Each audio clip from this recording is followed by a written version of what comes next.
one's on. Hi guys, we're upside down. Okay. Hi guys, today we're learning about stress and how stress can affect your immune system. Yeah. Yeah. Because what is one thing that all of us are dealing with today? All of us, COVID-19. A lot of stress. Yeah. You hear the news? Stress. You go outside? Stress. Maybe not. Yeah. Because we wake up with negativity. We surround ourselves with negativity. And we are living in a world right now with chronic stress. Yes. Right?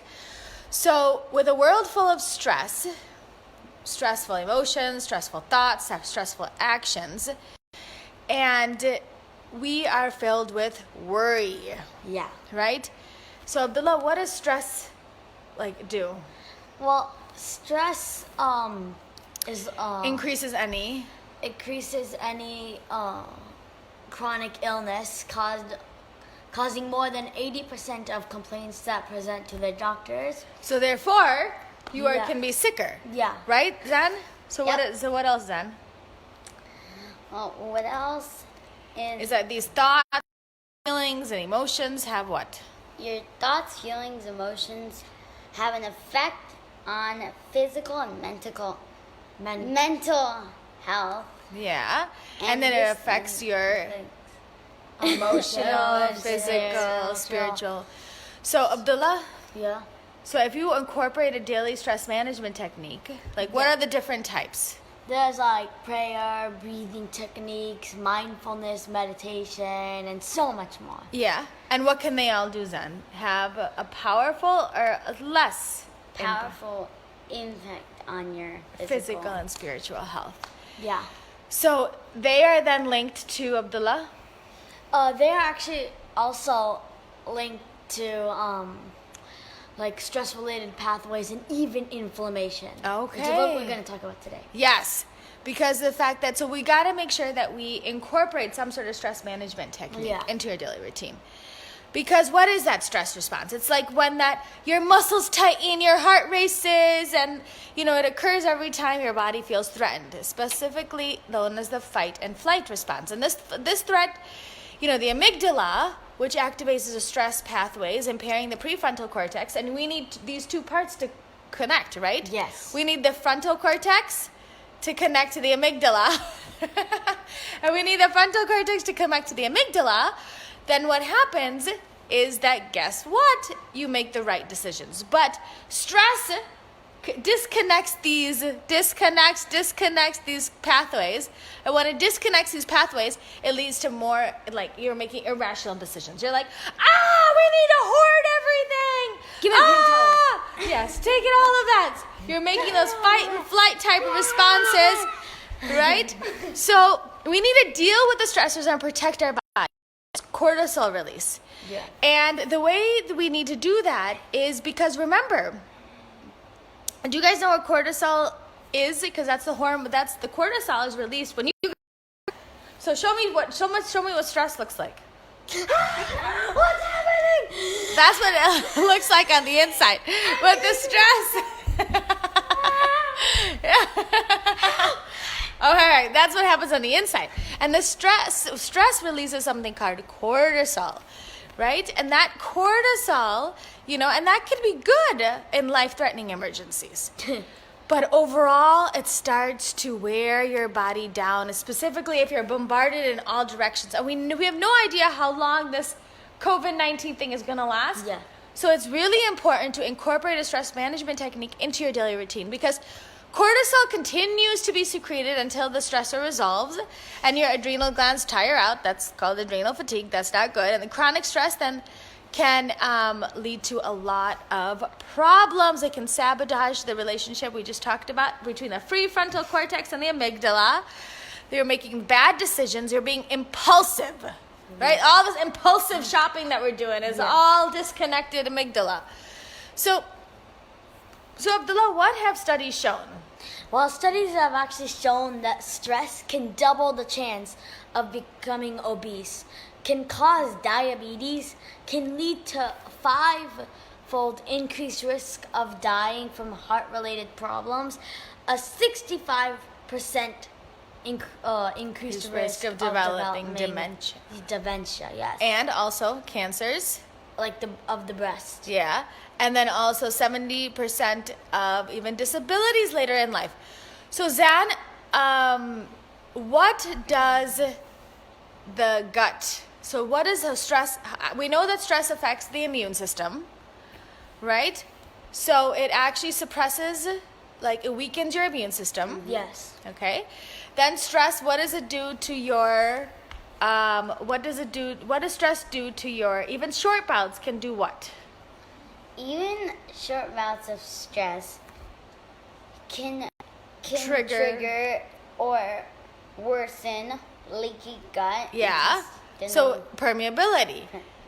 And it can lower the amount of acid in your gut that is really needed to, what is acid in your gut used for? To break down the food. Yes. So if you're not breaking down the food properly because of stress, that causes... It's also a natural defense against... Yeah, we need that. Exactly. Yeah. All those bacteria and stuff.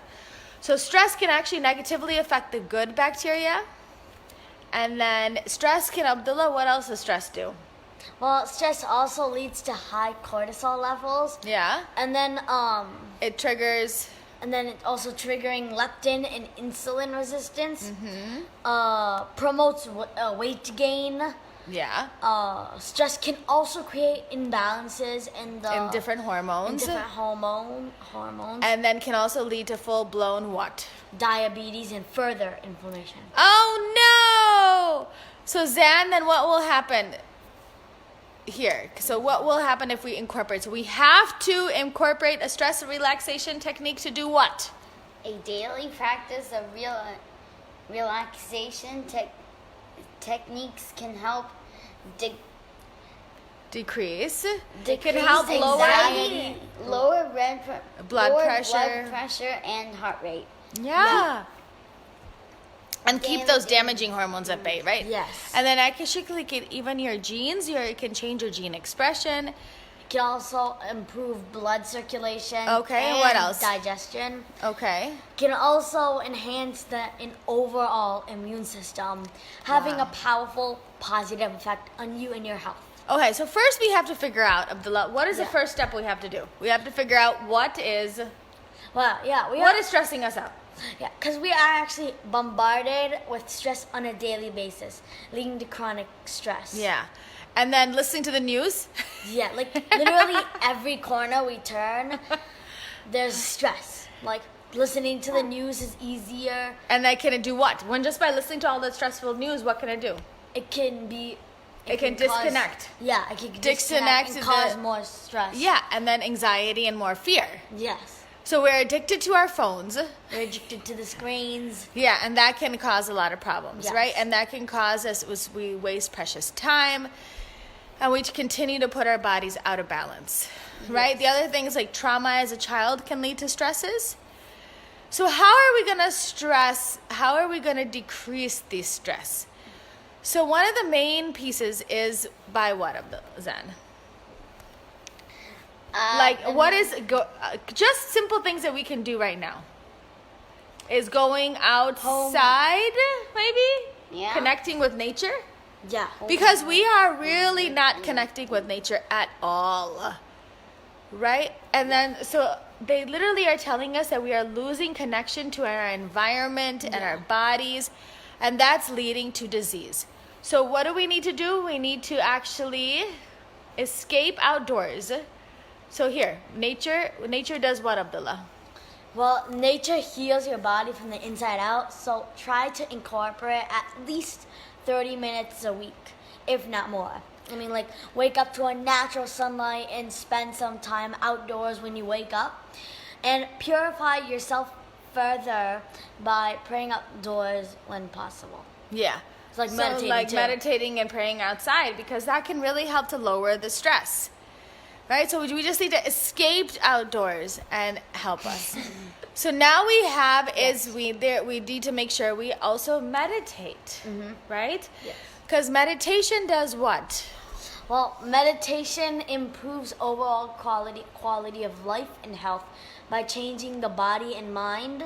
When a person practices daily meditation and the spiritual energies begin to they begin to flow.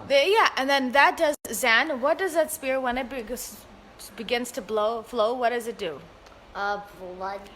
It improves your blood circulation. Blood circulation. It helps your cortisol, your digestion improves. So basically everything gets better, right? Yeah. Mm-hmm. So we have to make sure that we incorporate some sort of meditation. So what is mindfulness?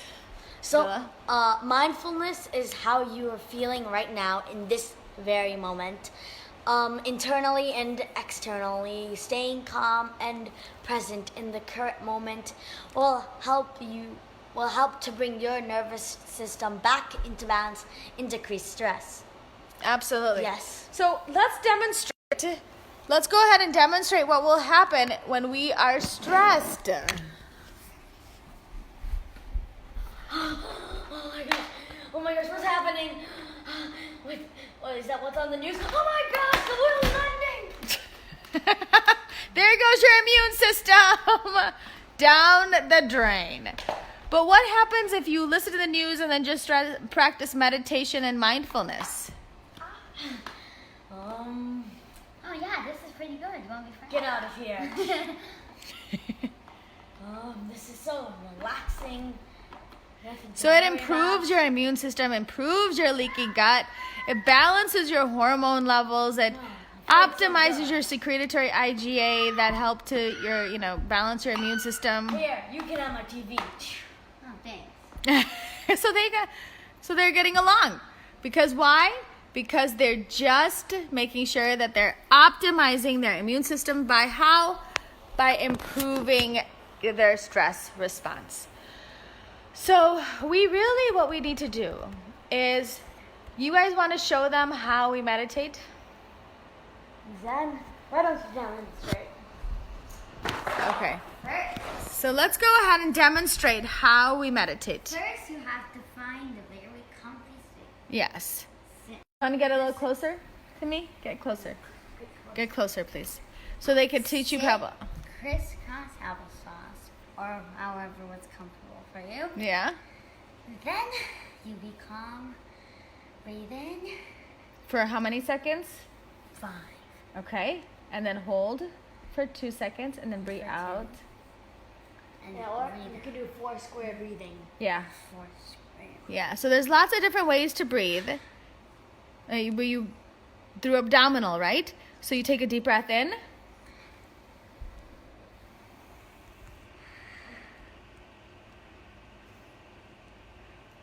Imagine you're on a waterfall in a peaceful valley. And then they try some imagery, guided imagery. And then if you notice, his abdomen is going up and down, and it really helps him meditate. And sometimes you can put on top of your belly and one hand on top of your chest, and that will also help you meditate. Take a deep breath in, hold, and then out. It's like you're filling a balloon. In and out, in and out. And in the meantime, Zan is supposed to be feeling what he's feeling on his hands. As he's closing his eyes, what is he seeing? How is his body feeling? What is his tactile sensations? So just really figuring out all of his emotional, physical, like how is he feeling? What smells is he smelling right now? Oh, it smells great. I'm glad it smells great. But do you see, this is what we do for with the kids for at least we do this for 10 minutes. And just really concentrate on our breath, taking a couple minutes at a time to really focus on. And then now let's go. So he's there. Good job, you guys. I'm so proud of you. So that was so super easy. Easy? Yep. So that was really simple to try to optimize your stress.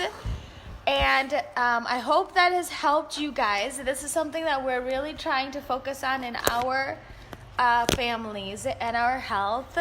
to optimize it, specifically during the stressful times. I feel like this is a really important way to educate how, yes, there's stress going on in the outside world, but how are we going to make sure that it does not impact us? Because these are things that will optimize resilience, that will help your body heal from the inside out. So practicing some mindful meditation, focusing on your breath and your breathing, progressive muscle relaxation can also really help, some guided imagery, and all of these really simple techniques that, and do you guys enjoy meditating? Yeah. Yeah. Do you feel like that it helps you? It's relaxing. It's relaxing? Yep. And it helps you concentrate? Does it help your brain focus a little bit better? Oh yeah, we also like to do it before we go to bed. So it really helps. So if you guys have any questions, please let us know. We are here for you. Good. You guys, we'll see you guys tomorrow as we continue this discussion on how we're going to optimize our health.